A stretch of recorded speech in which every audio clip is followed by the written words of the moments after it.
say thank you for having me, and thank you for my water as well. That's very important. It's a desert out there. You are smart. So, at my church, I ask people 2 questions before I start every sermon. So I'm going to ask you these 2 questions, and I want you to just center your mind and just be clear about the answer and where you are in your life. And the first question is, and you can answer out loud if you're comfortable. Are you ready to change your life? Yes. Are you ready to change this world? Yes. And that's what we work on every day in our own spiritual practice and in our church and the Unity movement as a whole. So when I get to my opening words of wisdom, I'd like to start off with, it says, discipline is just choosing between what you want now and what you want most. And I think this is something that a lot of us struggle with on a day-to-day basis, really trying to get zero in on what we actually choosing what serves us as opposed to what we just want in the now, what's grabbing our attention. So freedom of choice is a powerful thing. We have fought countless wars on this planet for the right to have the freedom of choice for all people, and that's a right that we cherish and we value, and it's important that we do. We should have that right. But this right to choose isn't always the wonderful luxury that has been cracked up to be. Raise your hand if you ever get tired of making choices. A lot of us raise their hands. See, sometimes I wish I could find a way for someone to just make these choices for me when I get exhausted. Someone else could make these choices for me. And I finally did, and so I married her last year. This is my wife, Erina. Finally found someone who can make some choices for me. Seriously though, if you ask my wife, Erina, what happens to me around 6 p.m. every day is my brain just completely shuts down. I just become a useless bag of water wandering around the house because I'm just worn out of making decisions. And I make a lot of decisions during a day. It's not that I make any more decisions than any of you, but I do make a lot of decisions during a day. And by day's end, I am all out of decision-making juice. I'm just empty. I just can't do it anymore. And so I'm sure it's an experience that a lot of us have had. And whenever there's a common experience that we're having, science likes to put a name to it. Have you ever noticed that? Whether it's a real thing or not, if they see just 3 people having the same thing, they'll call it a syndrome or give it a name. So the name for this has been called decision fatigue or choice overload, are the 2 different terms they're using for this. Now, giving something a name often makes it sound like it's a real debilitating thing, right? But when in fact there's really nothing debilitating about this. It's just the fact that we have too many choices in the modern age, in the modern society to deal with. So this brings me to what I want to talk about today. And as I see it, we are facing 2 very large issues in the spiritual movement, which are restricting our spiritual growth as people and the spiritual growth of the movement as a whole. And the first is a product of our modern society, of what we've come to today. And the second is a product of our perception about what spirituality actually is. Now the first issue I already started to touch upon, and it is that there are just too many choices for us. And we struggle with all these choices throughout every day. And it is this struggle that our modern society has created, and it's so many options that we move past the human capability to deal with them all. And so it is actually a day-to-day struggle we're dealing with, trying to handle all these options and choices. So I want to bring this up. There's an article that says, why having too many choices is making you unhappy. Now Jane Porter wrote this article, and she decided to write this article because she caught herself researching a toilet brush to buy. And she spent an hour researching toilet brushes because Amazon actually has 1,161 varieties of toilet brushes, right? And many reviews. And many reviews. You gotta go through the reviews. And I'm just looking at toilet brushes. There's probably 37 reviews on each toilet brush. So I was like, just an hour? I mean, toilet brush, come on, that's important. I'd spend at least 2 days on this toilet brush. Has anyone else ever been sucked into shopping for something or spending time researching something that does not deserve that much time? Yes. Like a toilet brush.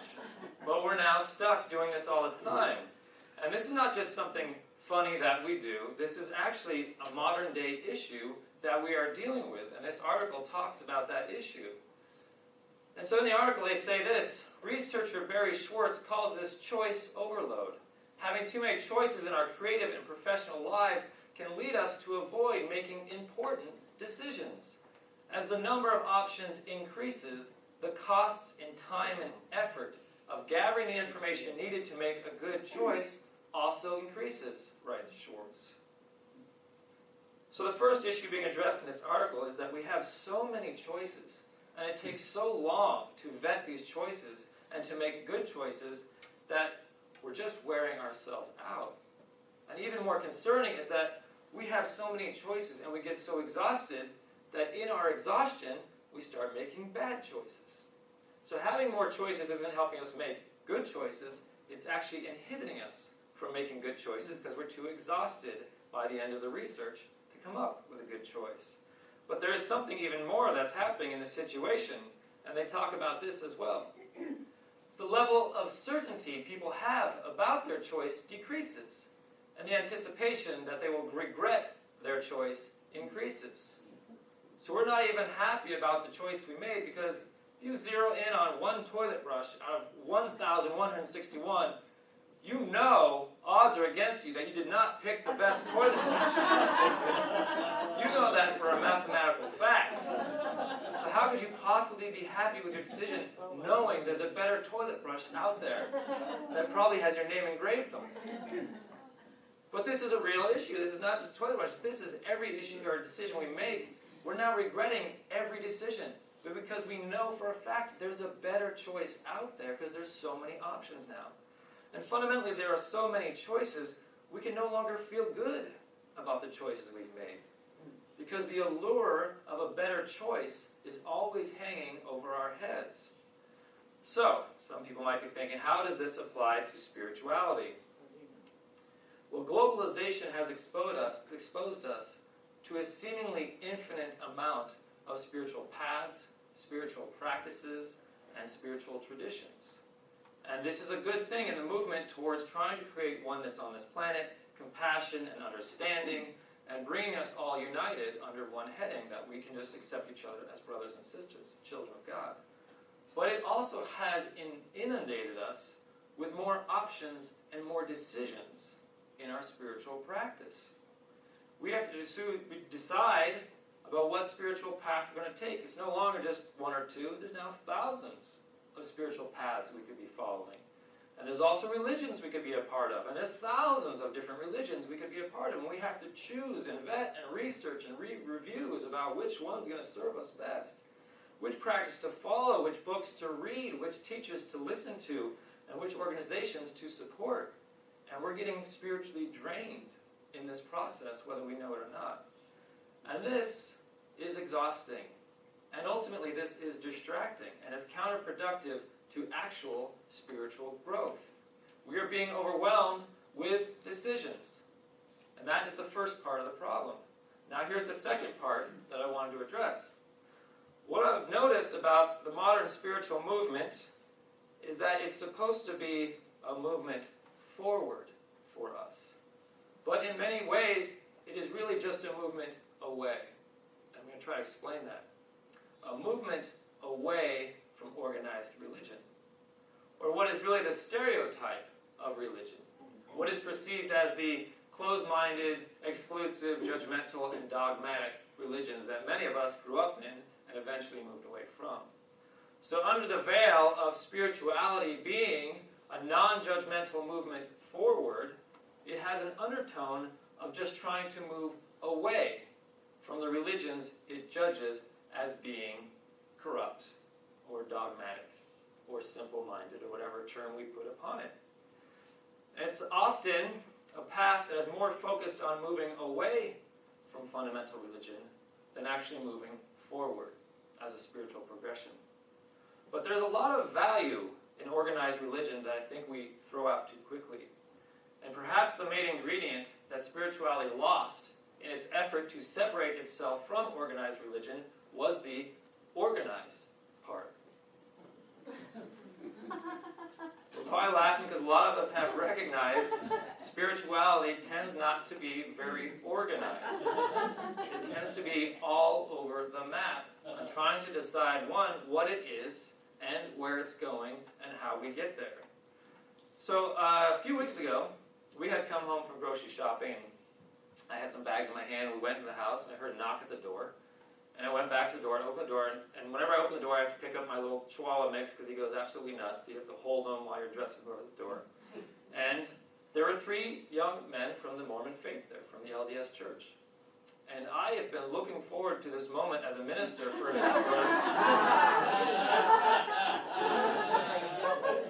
because I've spent a fair amount of time studying religion now, and studying their faith and our faith and the other faiths in the world. And I'm now ordained, and I've got this title. I'm a special person all of a sudden. But I was excited to have this conversation with young men. I've faced it in the past and didn't really have the guts to ask the questions I want to ask, but then here it was, and I was excited about this. And what really happened was that I was astonished at their knowledge and their faith and their confidence and their commitment. And whether I agreed with their beliefs or not, and whether I agree with the LDS Church and what they're doing or not, there is something I could not avoid. They knew so much about their faith, and they were so clear about the steps they needed to take to achieve certain things they were going after. And through the tool of their organization as a church, they were getting action and commitment out of their children and their congregants. And that floored me. Now this is, of course, a generalization of the Mormon church. There's obviously individuals in the church, but follow me here. Their kids are out on the streets of the neighborhoods preaching and teaching what they believe in. That should blow anyone's mind who's ever dealt with a teenager at any point in time in their life. So that should blow your mind. That you could get a kid to go walk to strangers' houses, knock on the door, and talk about their faith as confidently as they do. And not just talking about it, but they are doing it. They are living it. They've taken a step that a lot of us fail to, not just talking about it, but they're living it and they're doing it. And now while others scoff and say, well, I don't agree with the dogma of the LDS Church, I look at them in awe and I am floored by their commitment. And I recognize that they have something that we have lost. That's true. They are committed to their God, they are committed to their family, they are committed to their church, they're committed to their community, and they're committed to their work. And in this modern age, commitment is a rare breed. And to see that level of commitment, we should respect that deeply, and we should honor that, and we should try to understand how that came about. I think in many ways we have misunderstood the spiritual message. Spirituality said, you are a free spirit, be in the moment, choose peace. But a lot of us heard, we get to do what we want, when we want, and how we want. And spirituality said, we created our lives through our way of thinking. And a lot of us heard, I can have whatever I want. And if others don't have enough, they brought it upon themselves. Spirituality said a positive attitude creates a positive life. And a lot of us heard, if I'm not positive, something bad will happen, so I better fake being positive. Spirituality said there are many paths to enlightenment and truth. And we heard, I get to pick and choose which parts I like from each path and mash them into a fun spiritual gumbo. We don't necessarily say these things out loud, but our belief in them inhibits our spiritual growth. I'm going to bring this up. This is a meme that's been passed around. I've seen this on a lot of t-shirts around town. This is a very big concept in the spiritual movement right now. It says, Buddha was not Buddhist, Jesus was not Christian, Muhammad was not Muslim. They were teachers who taught love. Love was their religion. The intention of this is just. But again, what is the subtext of this message? Really, the subtext is that religious people are fools. You might have to sit with that for a while, because we always like to have the positive slant in unity. But if you really sit with the subtext of this message, it's that religious people are fools. and that their particular religious faith might be a farce, that they don't even understand that their master did not even practice what they're currently practicing. I'm not saying you might feel that way. I'm just saying sit with that possibility. But this meme is actually ill-informed as far as I'm concerned, and it's misleading. Yes, their religions were not formalized until after their passing. But that doesn't mean they didn't practice those religions themselves, that they were not committed to their chosen path. Buddha was the living embodiment of Buddhism. Christ is the living embodiment of Christianity, and Muhammad of Islam. They proved and exemplified the power of their religion's teachings. And what the meme fails to say, which is a far more and powerful statement, is that these masters were committed to their practice, and they were living proof of the results of the teachings. But it scoffs at it as if they had nothing to do with these religions that came after them. But they were the living embodiment of the religion that spawned from them. So spirituality in many ways got interpreted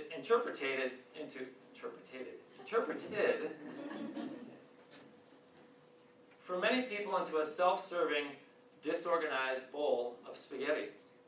What was once a clear path became a maze of interfaith patchwork. And I'm not saying that interfaith work isn't valuable. It is what is healing this planet. But for the individual spiritual path, it can create an unclear goal. Because we concluded that we can pick and choose what we like from each religion and ignore what is challenging. Has anyone else ever noticed that in the spiritual movement or in their own lives? Well, I can pick and choose what I like from each spiritual path and ignore the parts that were challenging. Well, what do we learn most from? The challenging parts.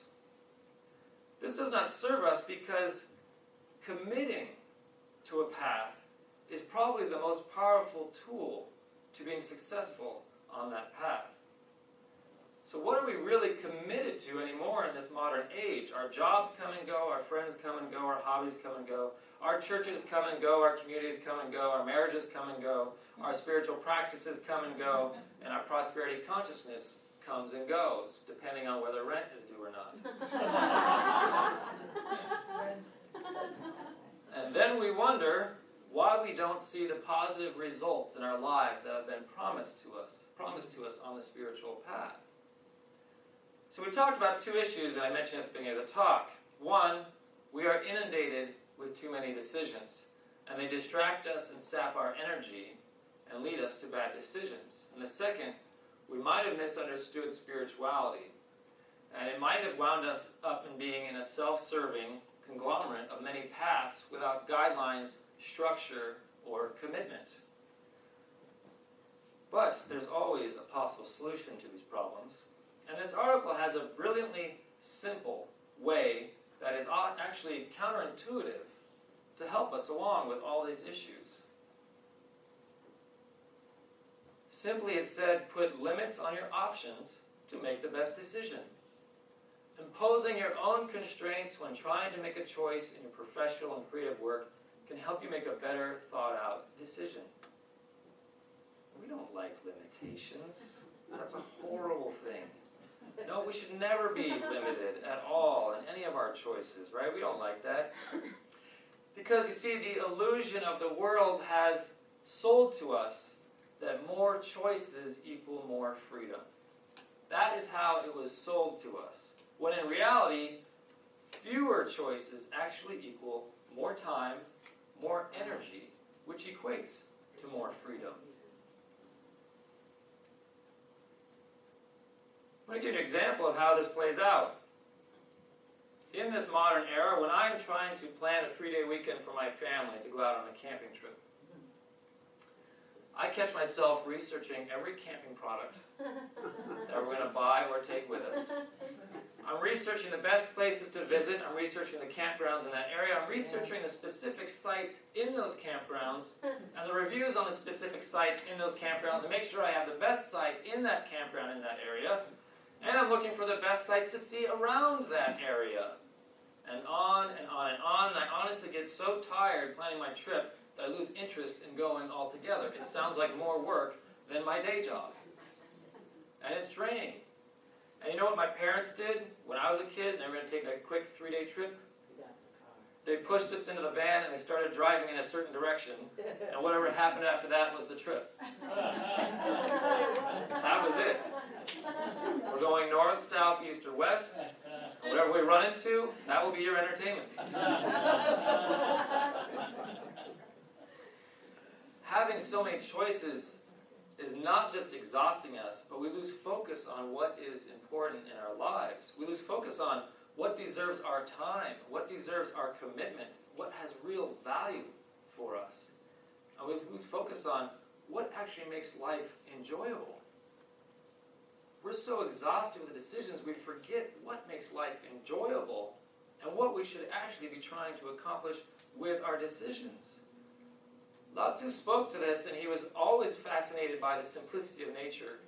He said, nature does not hurry, yet everything is accomplished. Lao Tzu discovered that nature and the Tao are simple, yet effective. They are focused, yet all-encompassing. We think a lot of times when we get focused on something, we're losing sight of what's around it. But really it is our focus which actually brings us clarity to everything that is around it. So earlier I mentioned we shunned the rigid structure of religion. And I believe we may have lost something in doing that. In the different forms of fundamental Christianity, you might have heard of the priorities of a Christian life, or the Christian priority pyramid. And it actually looks like something like this, if you've ever seen something like this. Prioritizing your life by God, family and home, church ministry, work and business, and then everything else. This is a simple structure for how to prioritize your life.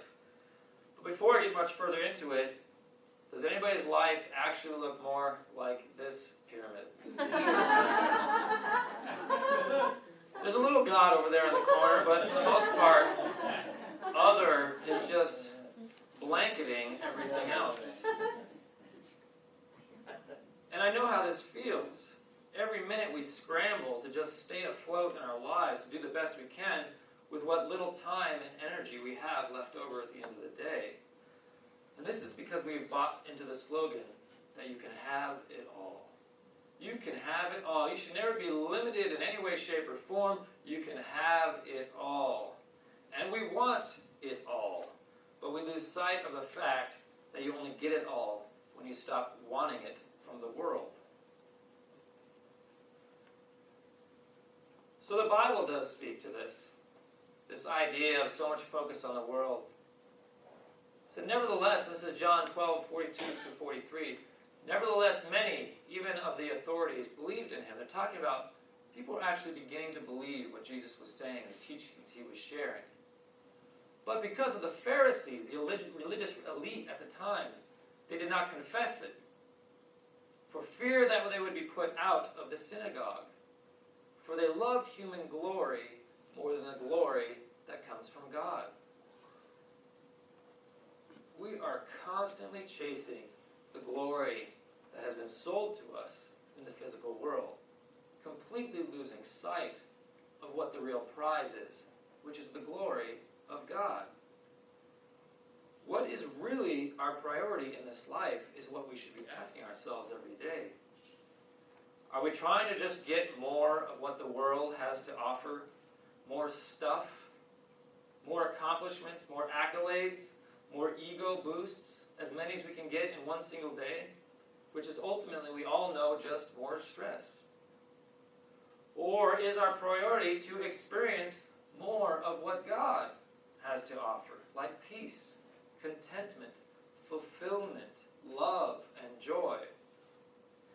If we want more of what God has to offer, we need to check our priorities.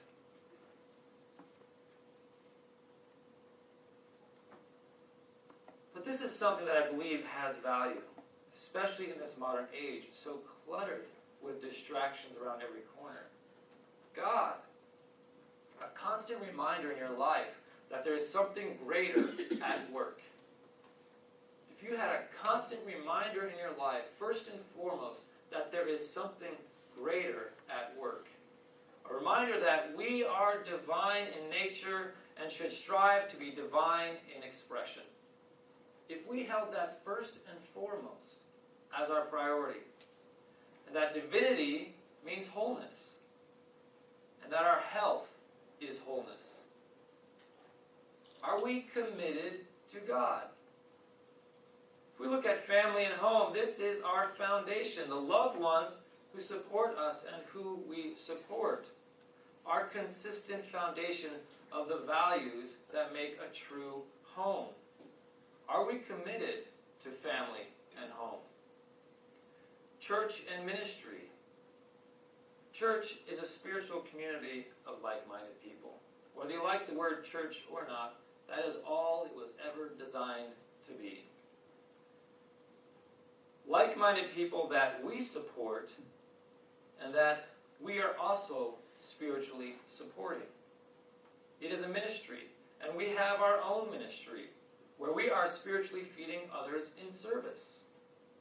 Are we committed to church and our ministry? Are we committed to Unity Center in the Valley and the Unity Movement? Work in business. Everyone has to work in some capacity. You cannot avoid it in this lifetime. You find any person on this path or this planet you think is avoiding work, I'll show you where they are struggling through work. Whether it's in their mind or through physical labor, everyone struggles through the physical process of work if they have not come into alignment with it. Are we committed to enjoying work, or are we just constantly complaining about it and undermining our enjoyment of it? And then there is other. Everything else is other. If you had a list of priorities that looked like this, and it didn't make the top 4, you could clearly say, that is an other. And I want to start from the top and work my way down. When I have a big decision to make, I'm going to start from the top and work my way down.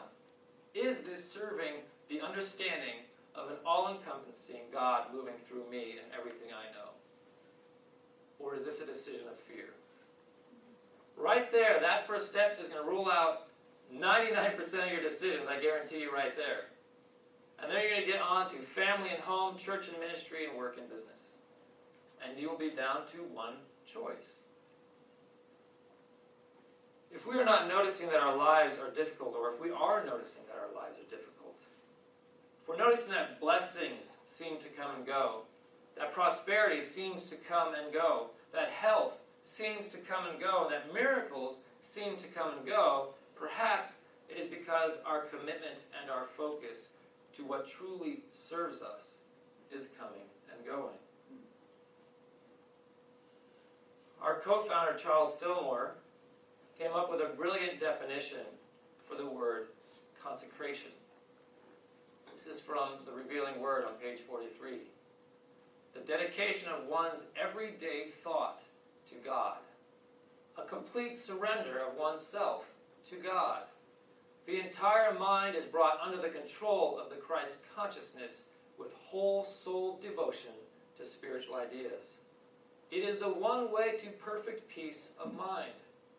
Consecration also means the application of all one's tact, skill, and inspiration to bring other men into the Christ light. Thus, the whole world is to be brought into the Christ fold and transformed by truth.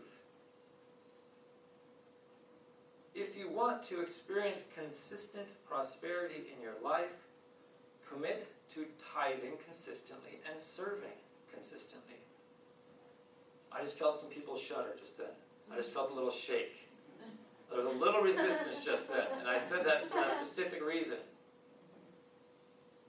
If you want to open up the channels of prosperity in your life, you've got to remove the blockages. That this money is mine, because it's not. It's God's.